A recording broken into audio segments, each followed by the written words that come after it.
నల్గొండలోని అగ్నిమాపక అధికారి కార్యాలయంలో ఏసీబీ దాడులు నిర్వహించింది. 8,000 లంచం తీసుకుంటూ నల్గొండ ఫైర్ స్టేషన్ అధికారి సత్యనారాయణ రెడ్డి ఏసీబీ అధికారులకు చిక్కారు. క్రాకర్ షాప్ యజమాని వద్ద లంచం తీసుకోబోతున్నట్లు ఏసీబీ అధికారులు తెలిపారు. కాగా సిబ్బంది మీడియాను లోనికి రాకుండా గేట్లకు తాళం వేశారు. ఫైర్ స్టేషన్ అధికారి వ్యవహారంలో జిల్లా అధికారుల ప్రమేయం ఏమన్నా ఉందా అనే కోణంలో అధికారులు విచారణ చేస్తున్నారు. దీపావళి సందర్భంగా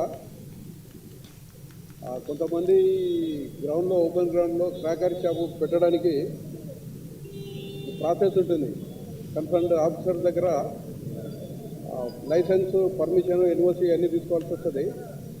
దాని సందర్భంగా ఒక కంప్లైంట్ మా ఆఫీస్కు ఏసీబీ నల్గొండ రేంజ్ ఆఫీస్కి వచ్చి కంప్లైంట్ ఇచ్చారు. అందులో అతను ఈ దీపావళి సందర్భంగా పెట్టే టెంపరీ క్రాకర్ షాప్కు ఆర్డీఓ గారి దగ్గర అప్లై చేశారు. ఆర్డీఓ గారి దగ్గర నుండి డిఎస్పీ గారి దగ్గరికి, ఎంఆర్ఓ గారి వచ్చింది. దాని తర్వాత స్టేషన్ ఫైర్ ఆఫీసర్ దగ్గరికి కూడా ఎన్ఓసి గురించి వాళ్ళు పంపించారు. ఎప్పుడైతే complaint station fire officer Satyanarayana రెడ్డిని అప్రోచ్ అయ్యి క్రాకర్ షాప్ పెట్టడానికి ఎన్ఓసి ఇవ్వమని రిక్వెస్ట్ చేస్తే దానికి 10,000 సత్యనారాయణ రెడ్డి గారు 10,000 కంప్లైంట్ దగ్గర డిమాండ్ చేశాడు. 8,000 ఈరోజు యాక్సెప్ట్ చేశాడు. చేసిన తర్వాత మేము రెడ్ హ్యాండెడ్గా పట్టుకొని ఈ ఆఫీసులోకి తీసుకొచ్చి ఈ రికార్డ్స్ పరిశీలించి తర్వాత ఆయన ఆఫీసర్లను పై